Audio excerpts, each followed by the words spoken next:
Hello, I'm Alma Angeles. Thank you for joining us tonight. These are unprecedented times. Events unfold and change by the minute. And as the days go by, we watch as our leaders cope with the relentless march of this virus and disease. And now to the news.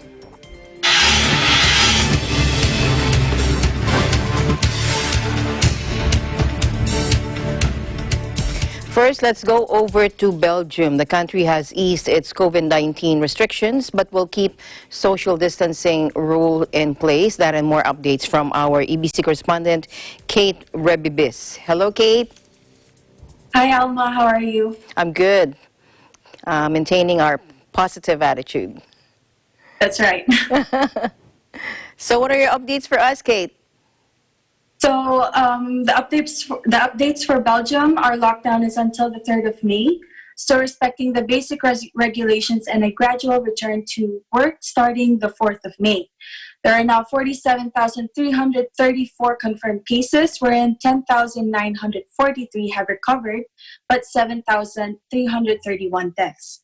After lockdown, it is also mandatory to wear face masks for people of the ages 12 and above in certain places, and especially in public transports. Government has also suggested everyone to DIY their own face masks due to the shortage of this product.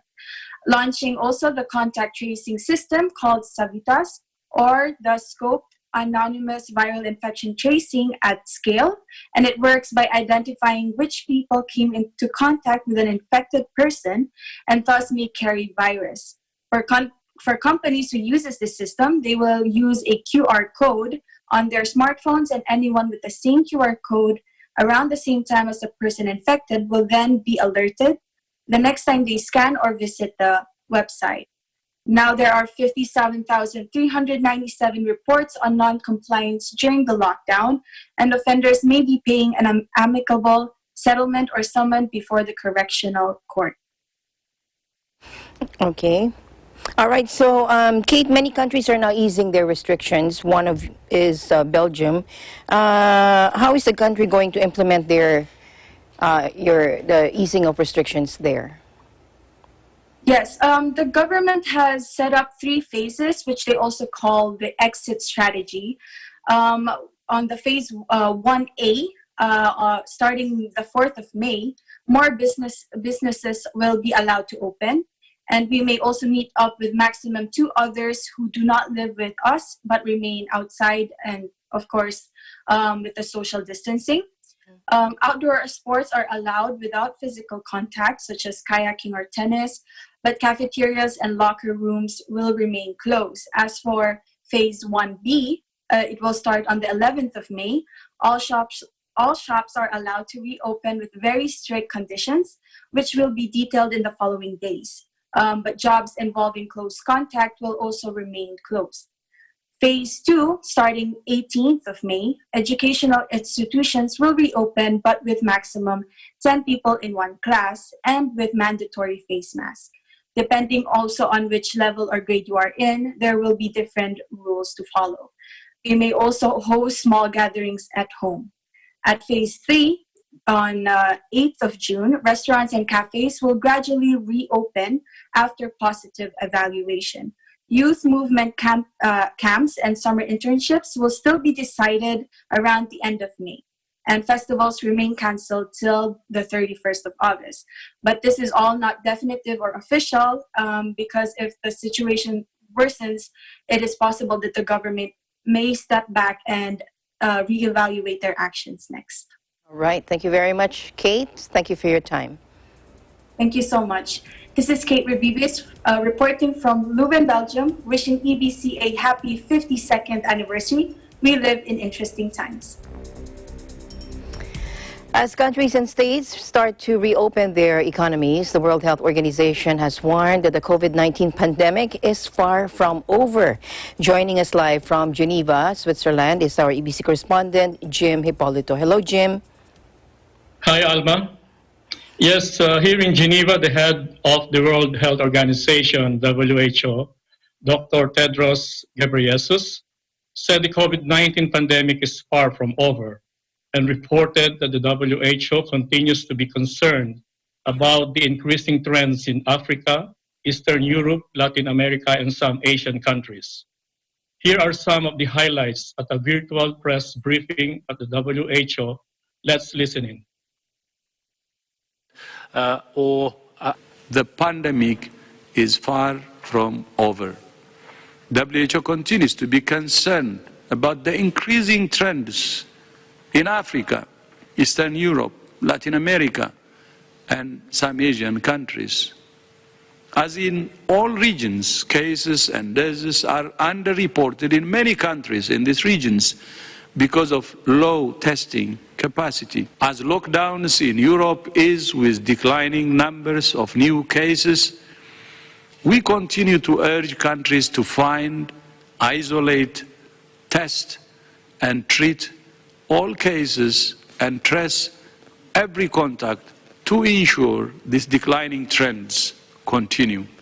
We don't know how quickly, and we don't know for sure which are the measures that will result in a successful exit strategy. We do know, for example, and I think everyone agrees, that large-scale mass gatherings are not a good thing.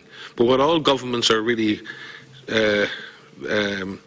grappling with now is, well, can we open the schools, or part of our school system at the moment? Can we open part of our economy, essential workers, construction, transport systems? So there are requirements that allow you to ease the lockdowns without having a tremendous danger of a negative outcome. But nothing is certain at this point, and that's why we're watching very closely each and every country to see what lessons are being learned. And we will ensure that those lessons are shared between countries.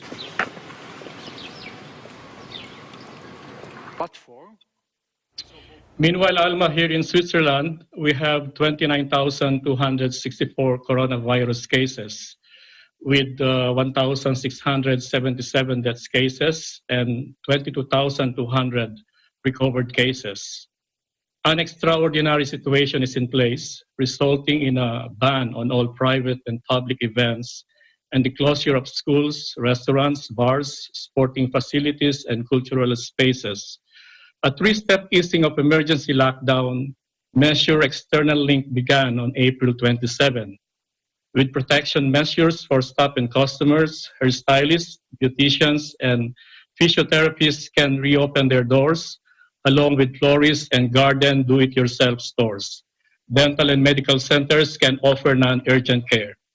But the government is still urging people to follow social distancing and hygiene recommendations.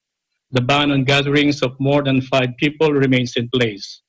On April 29, the government will make a decision on whether to proceed with the second phase, which should begin on May 11. Schools for children of compulsory school age will reopen, along with all shops and markets. It is possible that restaurants will also be allowed to reopen. A third phase will start on June 8 and see the reopening of upper secondary and vocational schools, plus universities and other higher education institutions.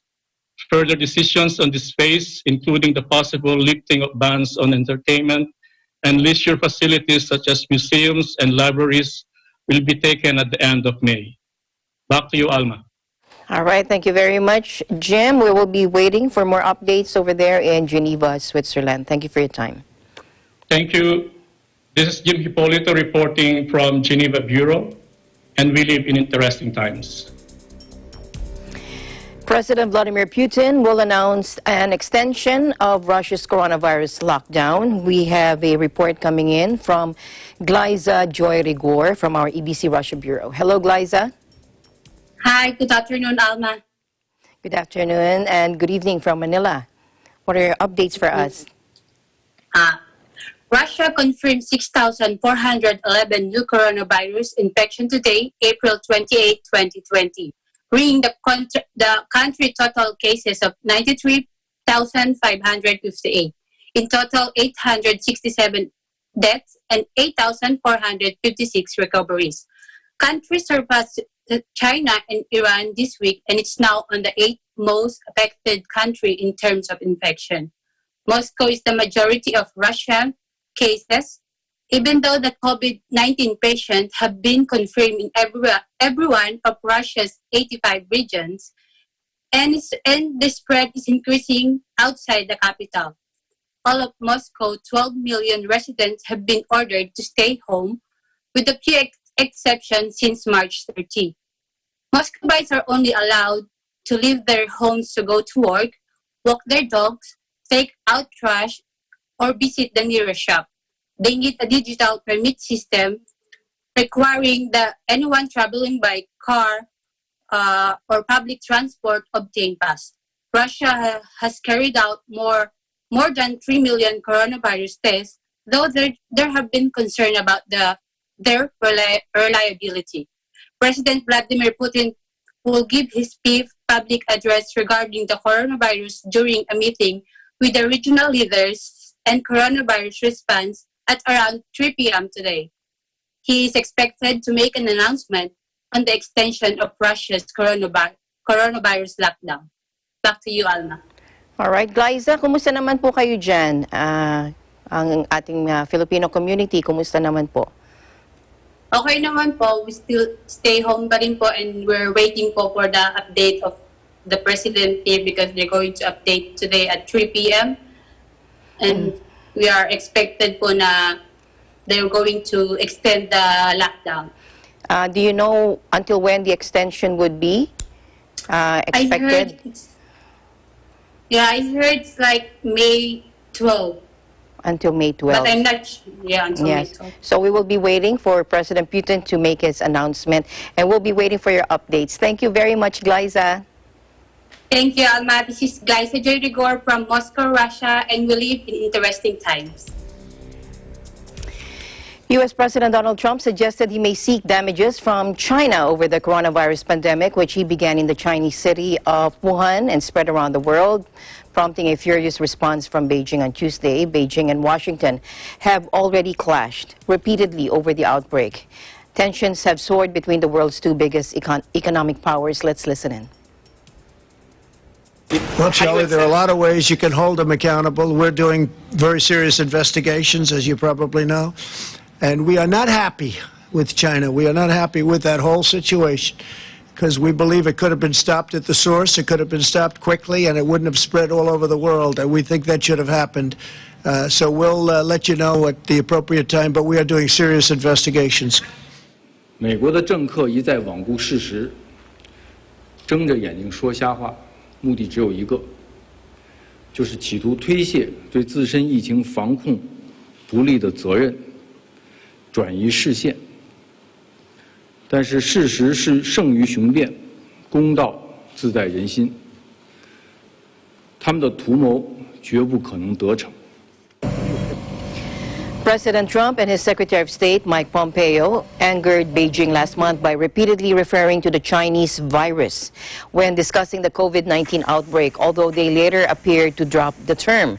But a foreign ministry spokesman in Beijing later suggested that it was the U.S. military which brought the virus to Wuhan, and that prompted angry claims from President Trump that China was spreading misinformation. Now, since then, the U.S. president has repeatedly attacked China's lack of transparency and the slowness of its initial response to the outbreak. Claims from the U.S. that the virus actually originated in a virology institute in Wuhan with a high-security biosafety lab have also been angrily refuted in China.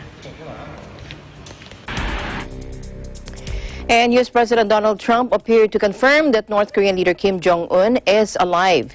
He said he wished him well after days of speculation over the leader's whereabouts. Take a look. On Kim Jong-un, I can't tell you exactly. Yes, I do have a very good idea, but I can't talk about it now. I just wish him well. I've had a very good relationship with Kim Jong-un. If I weren't president, you'd be in war. You would have been in war with Korea. You would have been in war with North Korea if I wasn't president. That I can tell you. He expected that. That I can tell you. I hope he's fine. I do know how he's doing, relatively speaking. We will see. You'll probably be hearing in the not-too-distant future. Rampant speculation has grown since the North Korean leader's conspicuous no-show at April 15 celebrations for the birthday of his grandfather, Kim Il-sung, the North's founder, the most important day in the country's political calendar. Kim has not made a public appearance since presiding over a Workers' Party Politburo meeting on April 11, and the following day, state media reported on him inspecting fighter jets at an air defense unit. Amid media reports that he was ill and speculation that he might even have died, a top security advisor to South Korean President Moon Jae-in said Sunday that Kim was in fact, quote, alive and well.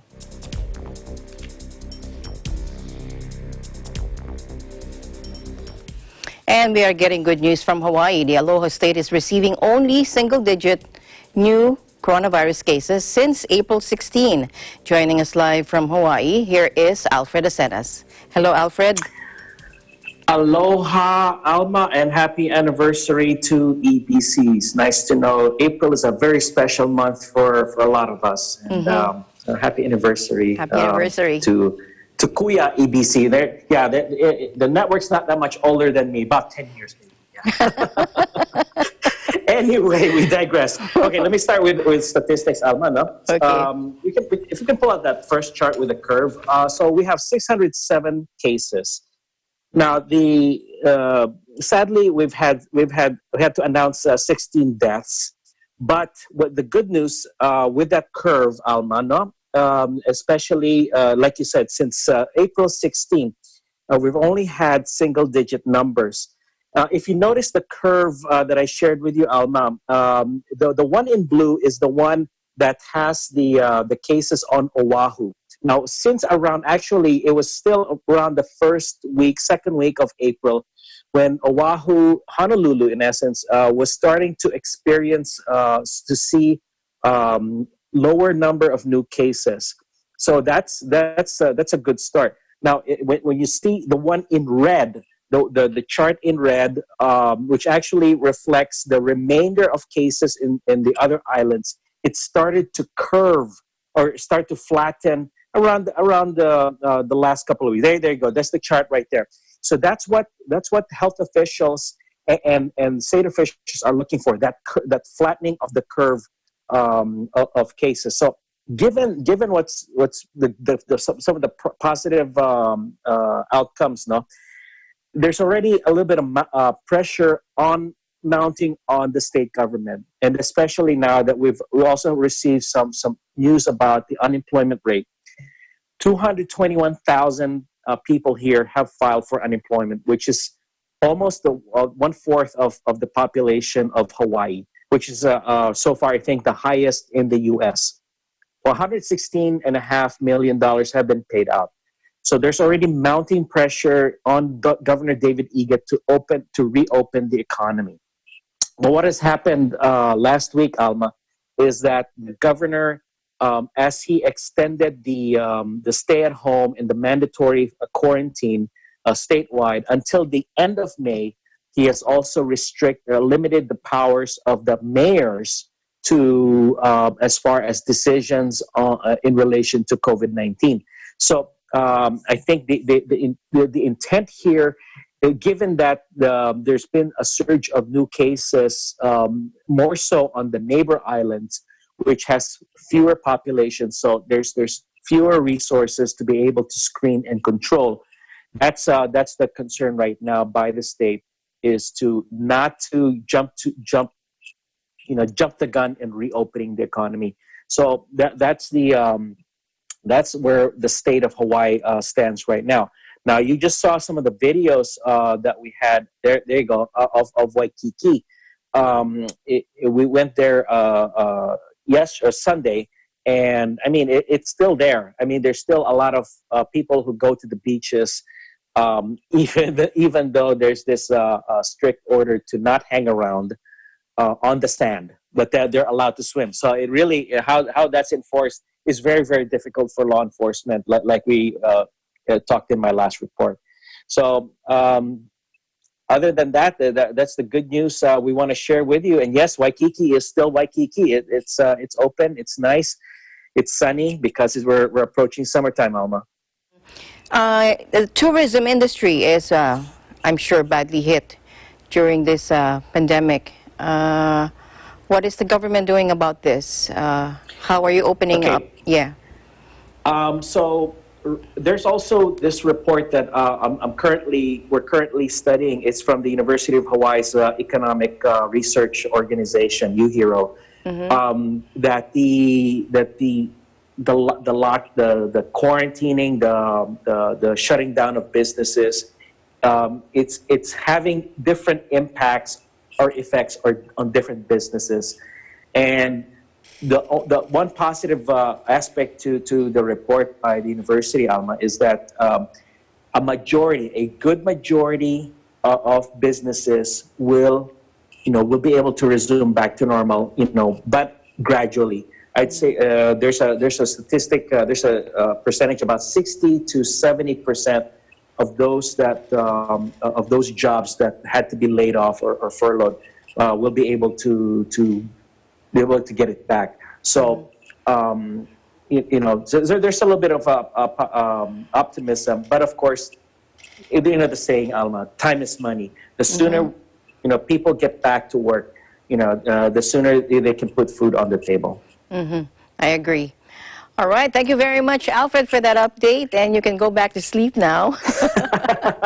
Alfred Asenas from Hawaii. We live in interesting times. Happy anniversary, Alfred. Happy anniversary, Alfred. Aloha. Eagle News, we'll be right back.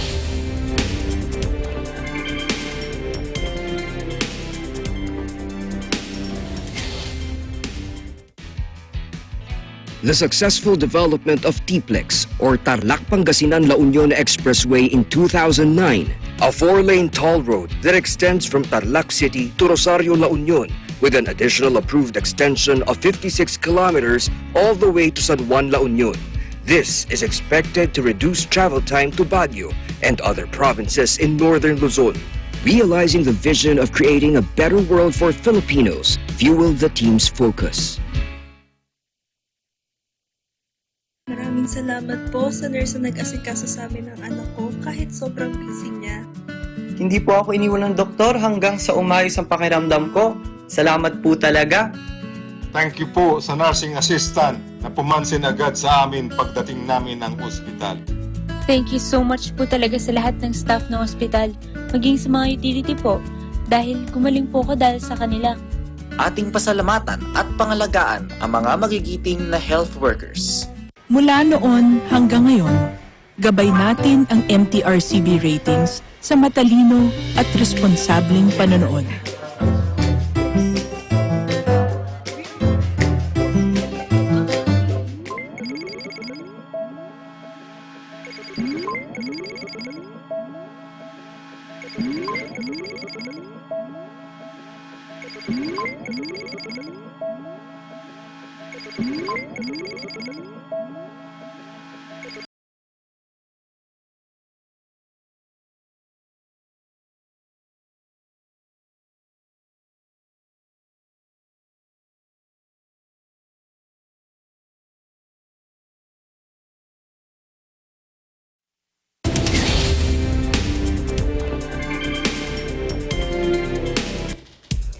Welcome back. Thailand has extended its emergency virus measures until May 31, but will start preparing to gradually open up its country and economy.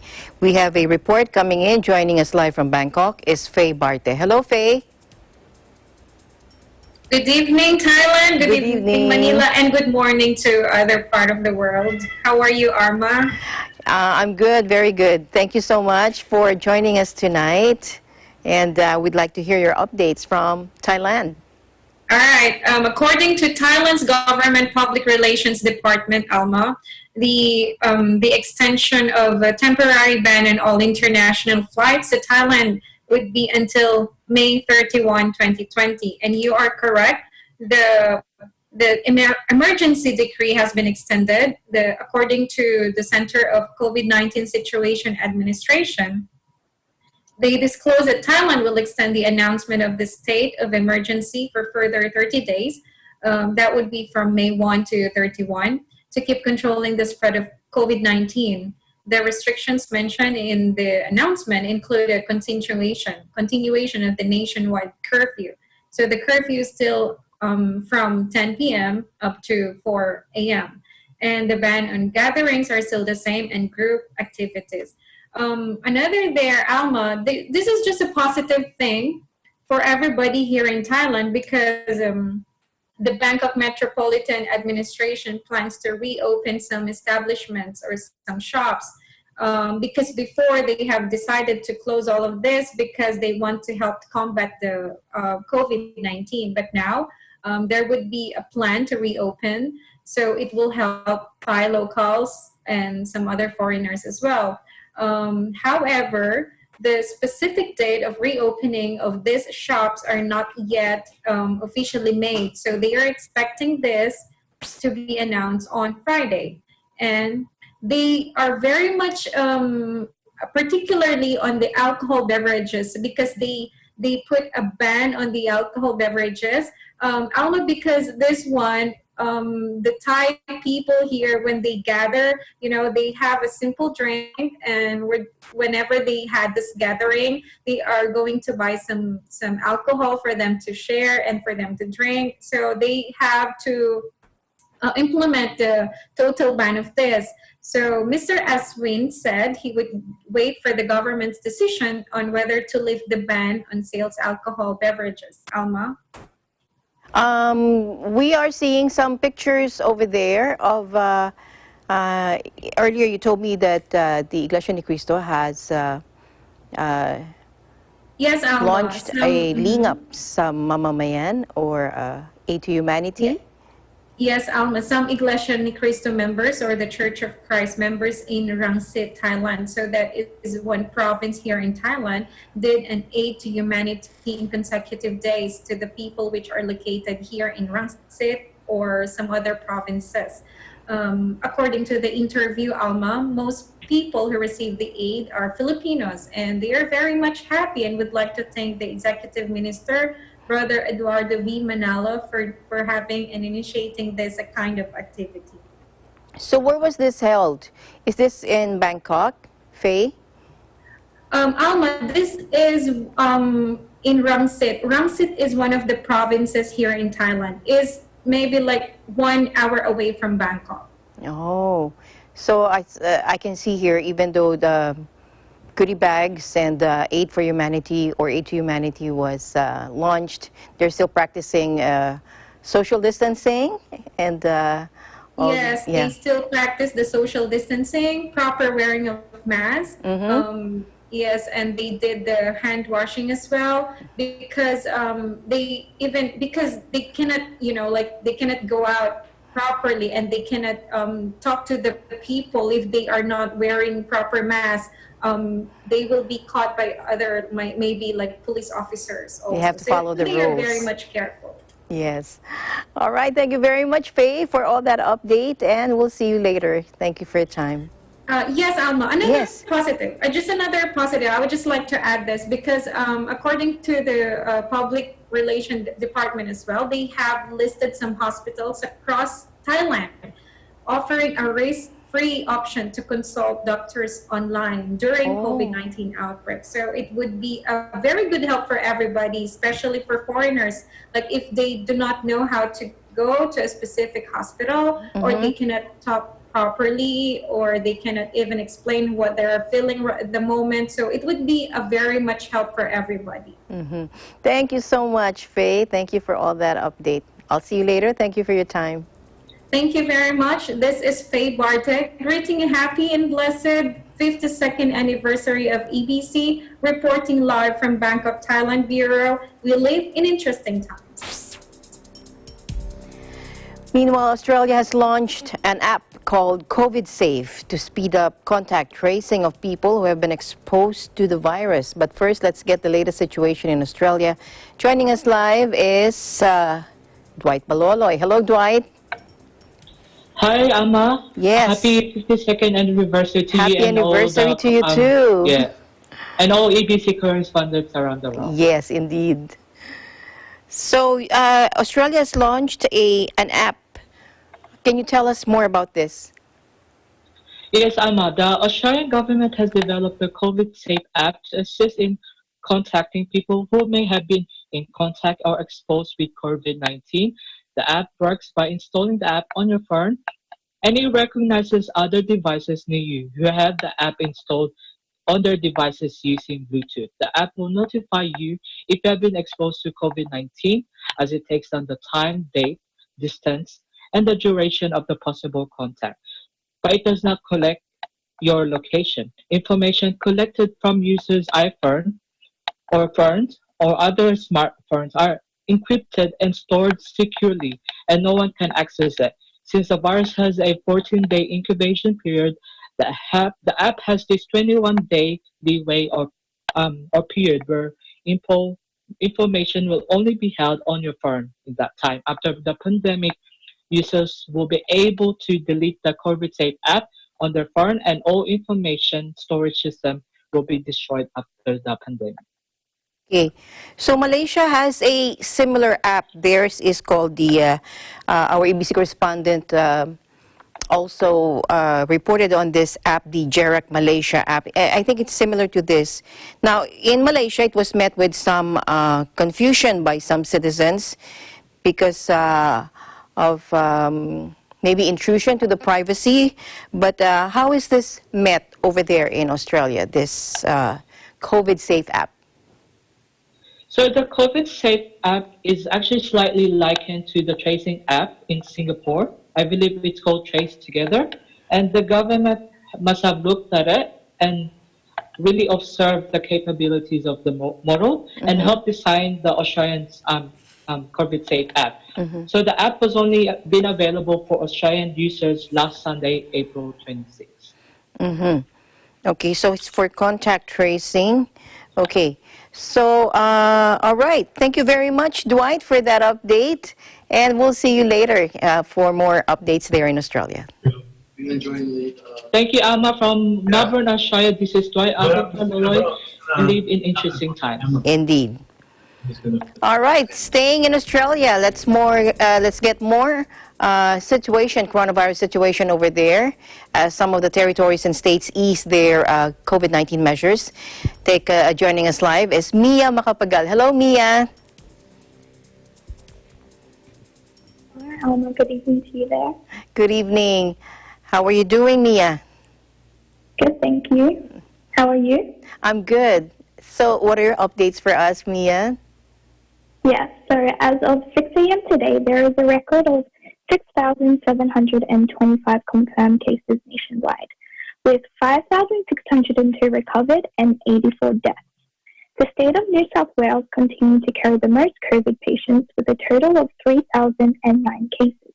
Victoria following with 1,349 and Queensland with 1,033. That although the daily rate of confirmed cases began to plummet, the health authorities continue to advise the nation of the regulations in concern to social distancing and travel. Therefore, we must continue to practice social distancing and must stay home unless for approved essential travel. The mitigation of these restrictions will be in discussion by the authorities. Schools continue to stay open for students of essential working guardians and the vulnerable while still maintaining guidelines of social distancing. So those who are able to study remotely at home must do so. The extension of testing has been approved by the National Cabinet, where those who are experiencing mild respiratory symptoms are required for testing to ensure their identification, control, and prevention of further infection. The National Cabinet of Authorities aims to provide information on how we will gradually and effectively open the doors of businesses that have been faced with the predicament of shutting their doors. In the meantime, the approved employment services for job seekers and job keepers have been announced that they will receive means of financial support during these unprecedented times.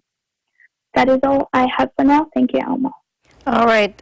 Some states and territories there in Australia have started to ease some restrictions. What were the criteria followed in deciding to ease the restrictions there? Yes, Alma. So it can be seen that due to the downfall of the daily infection rate, there is already an ease in the national restrictions, mainly in the state of New South Wales. So it has moderately been altered to in concern to the visitation. So meaning that a single resident is able to visit their family and friends to aid in maintaining one's mental health. However, the other restrictions such as social distancing and the limitation of restaurants having takeaway are still being upheld. All right. Thank you very much, Mia. And we'll see you later. Stay safe, stay healthy. Thank you for your time. Thank you, Alma. From Brisbane, Australia, it's Mia Mukbagal wishing EBC a happy 52nd anniversary. We live in interesting times. Now, the United Kingdom has launched state-backed microloans for small businesses affected by the COVID-19 crisis. Here's JL Bautista for the report. Hello, JL. Hi, Alma. Happy 52nd anniversary to Thank EBC. you. Happy 52nd anniversary to us. Yes. So on Monday, British Finance Minister Rishi Sunak unveiled state-backed microloans of up to £50,000, which is equivalent to 62,000 US dollars and 57,000 euros for small businesses hit by the coronavirus fallout. Sunak announcing his current emergency COVID-19 scheme before Parliament said the bounce-back loans would have the interest paid by government for the first year. The new initiative is the latest in a series of multi-billion-pound packages to assist those affected by Britain's deadly disease. Sunak told lawmakers that some businesses will not want to take on more debt, which is why they focus on cash grants, tax reductions, and tax deferrals. But loans will be part of the solution for others. Sunak also stated that they are announcing a new microloan scheme offering a very fast and convenient option for those in need of smaller loans. Businesses will be able to apply for new bounce-back loans to 25% of their turnover, up to a maximum of £50,000. The loans will be accessible from lenders from next Monday, while businesses will only have to fill in a basic standard form without complex requirements. Sunak promised that funds will then arrive within 24 hours of approval.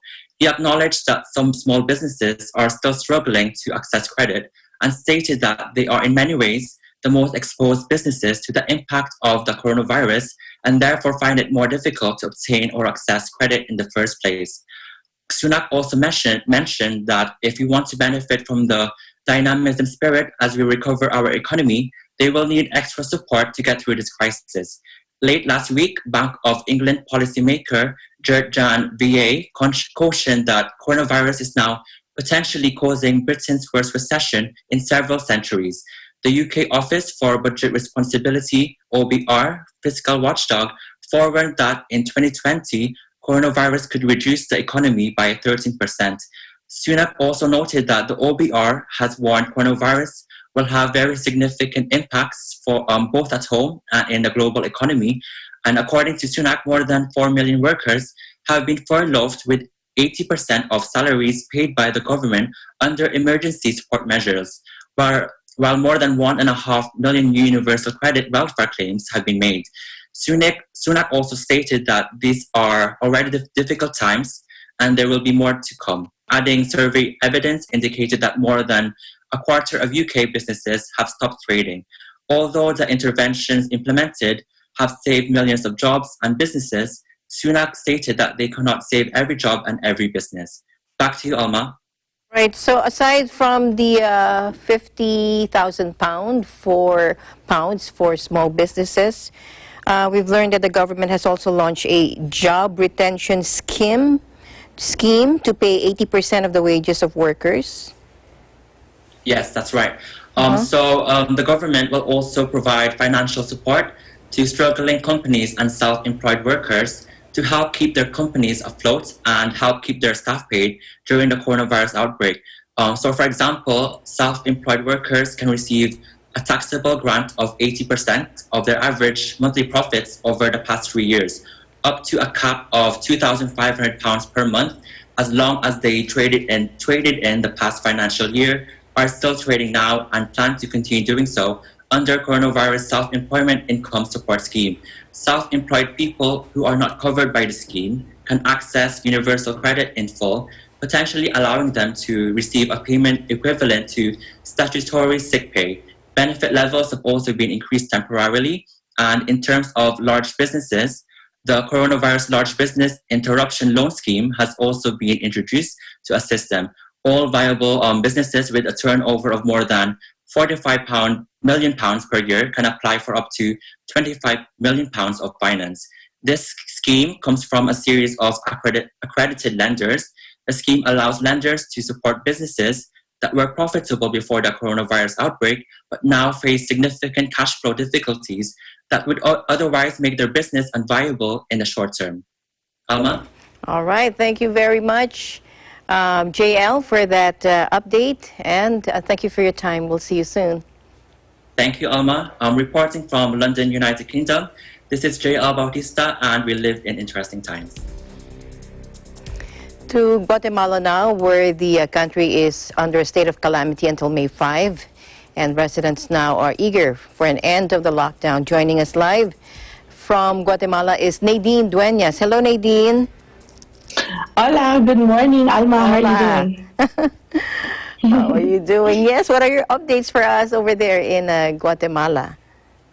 Well, to the date here in Guatemala, there are 530 cases confirmed of COVID-19.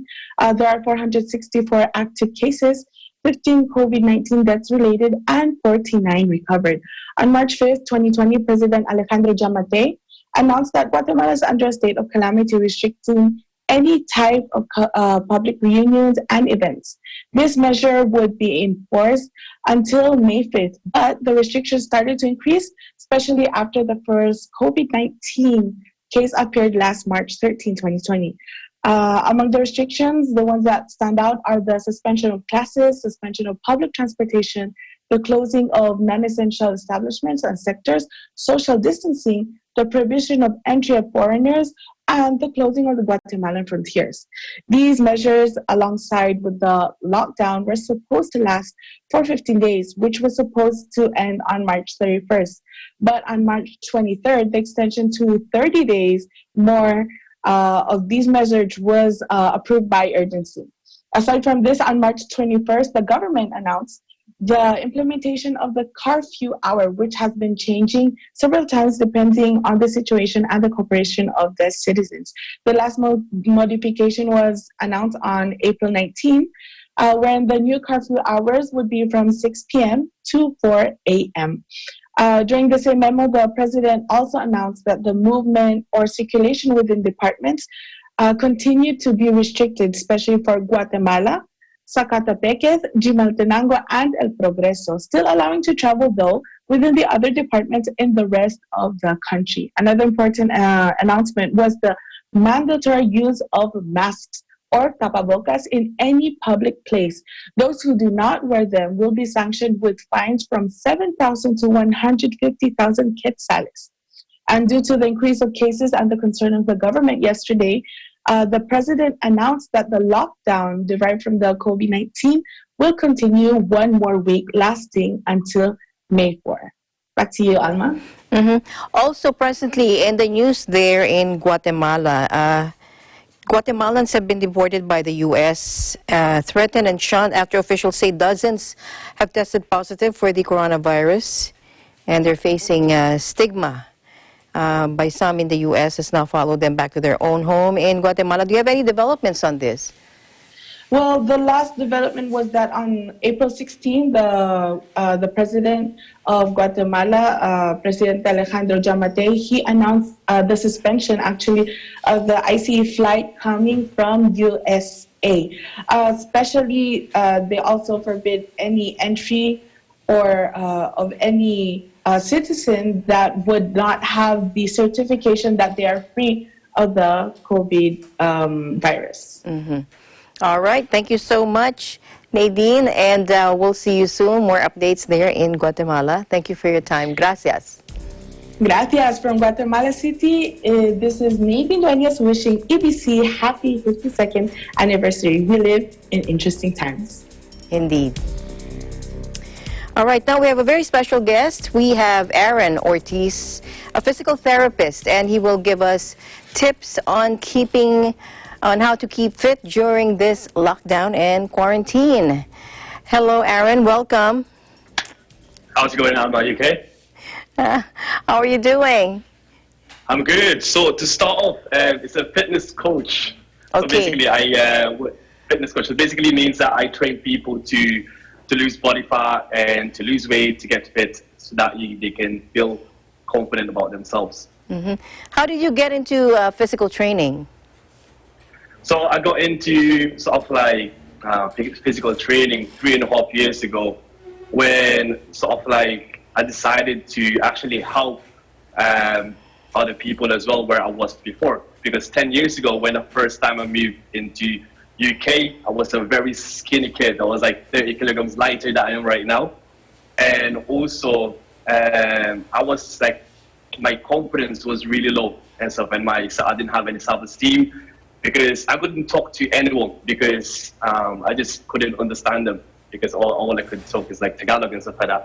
So basically, so what I did was I isolated myself into my room and playing video games and stuff like that all day, 16 hours a day. And I did this for 1.5 years. When I did it, although it felt good because I was playing games, but I kind of felt anxious about myself. My self-esteem was going down. So I decided one day, you know what, I need to start something, because although I felt good in the video game, I was leveling up, I wasn't feeling good about myself.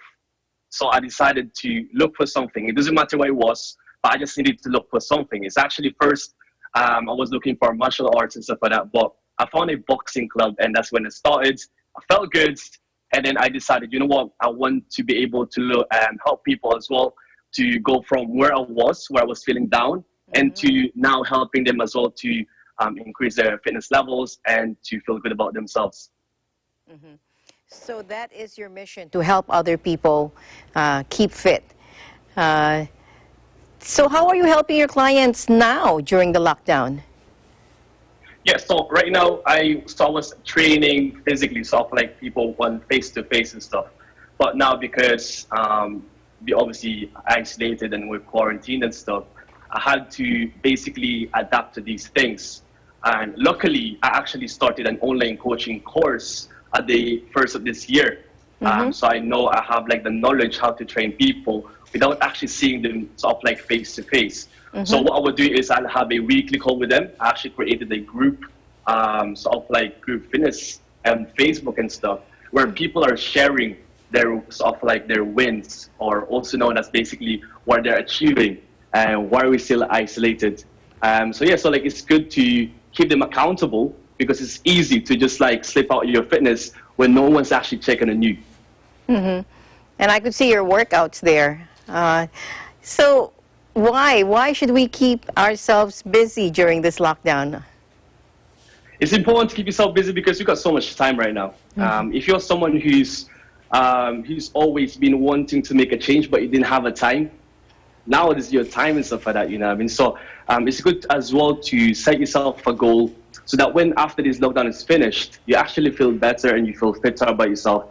And you know, sort of like when you prioritize your fitness, the other things actually improves as well, such as how you communicate with people, how you sort of like what's your relationship with your family and stuff, how you sort of like you do your job, because when you feel good physically, you feel good mentally as well. That's true. So what types of activities can our viewers do at home?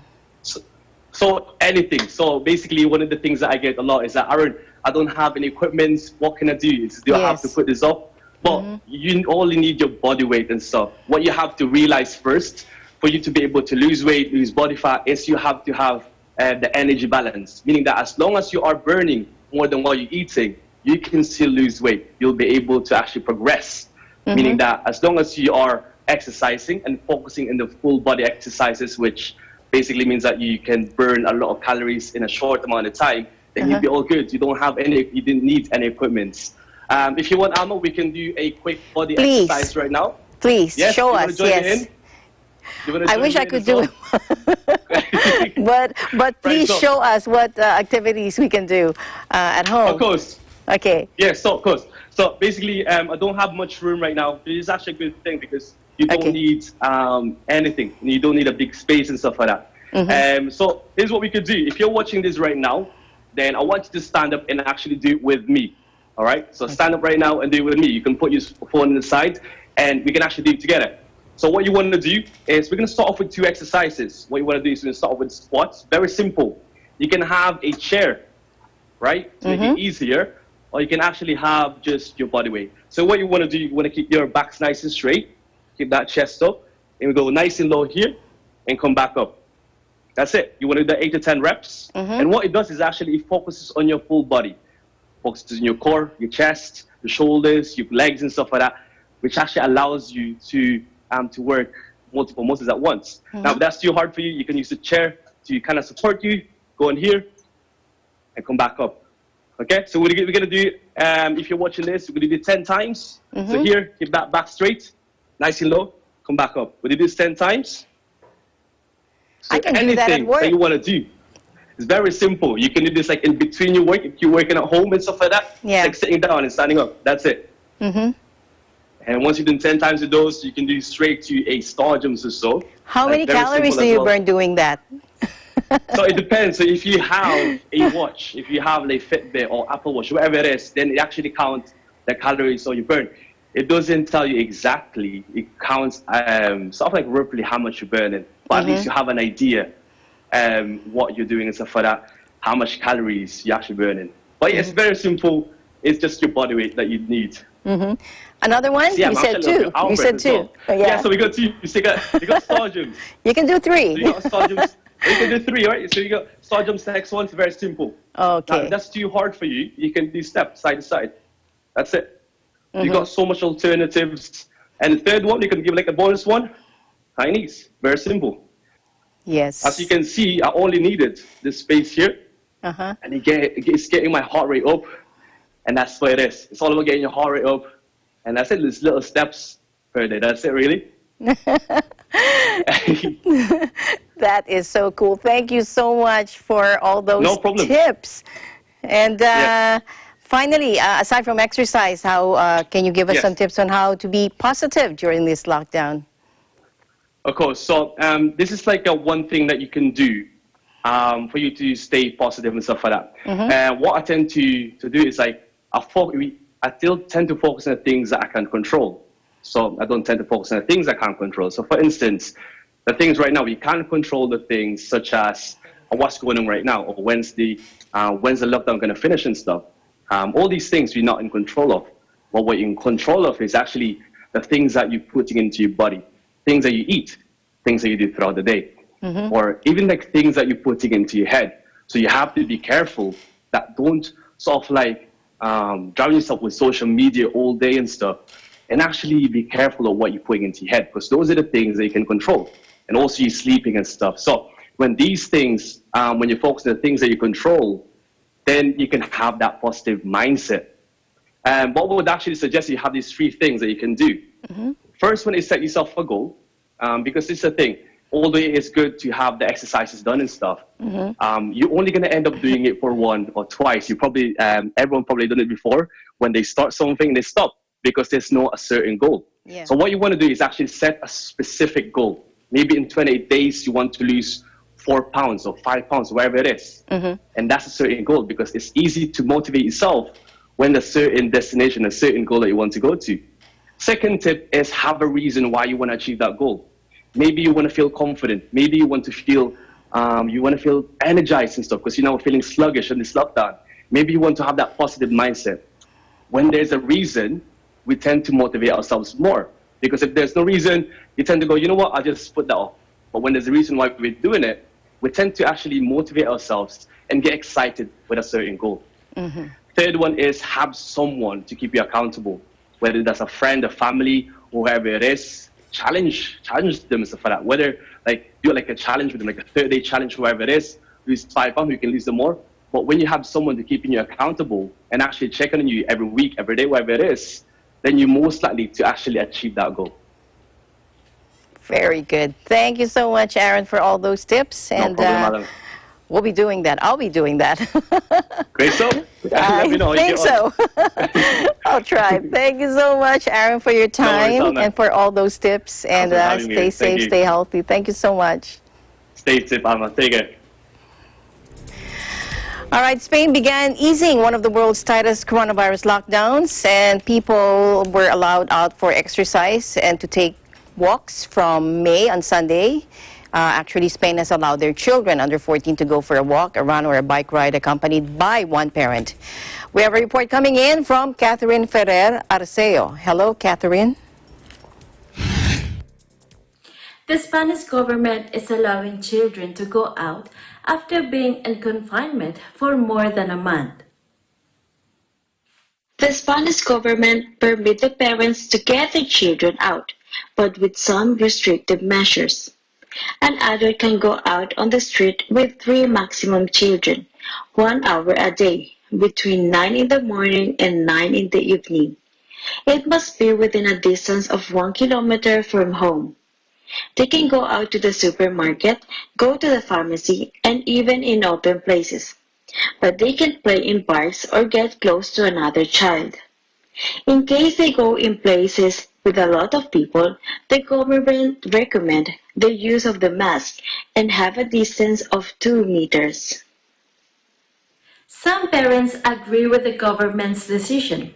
However, there are others who think otherwise. Para sa akin bilang isang nanay ng 1-year-old child, hindi po ako pabor sa panukalan na payagan ng lumabas sa mga bata. Unang-una sa edad ng anak ko, hindi pa makontrol kung ano yung pwede niyang hawakan, kung ano yung pwede niyang isubo.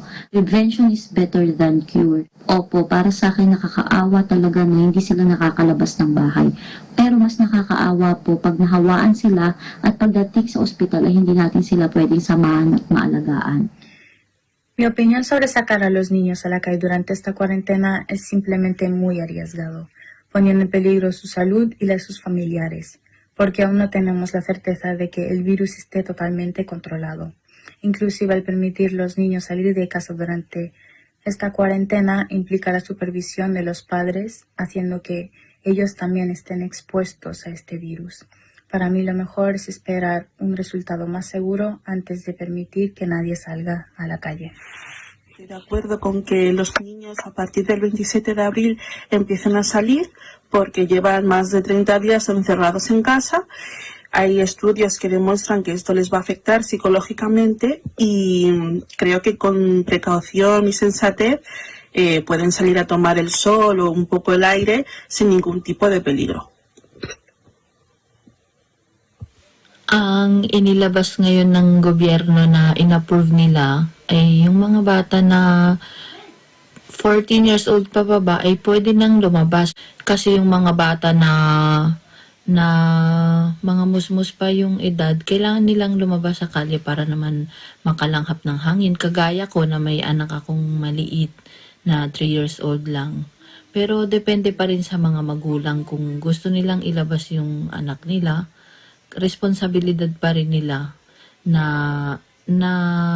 alagaan yung mga bata kasi hindi naman sila kagaya ng mga matatanda na alam na nila kung ano itong COVID-19 na nangyayari ngayon sa mundo. Reporting from Madrid, Spain, I am Caterina Theo. We live in interesting times. Thank you, Kathy. And may we leave you with a word of hope. Together we are strong. Together we can persevere. Getting through this will take everyone working together. Let's do our part. And that's the news for tonight. I'm Alma Angeles, and we live in interesting times.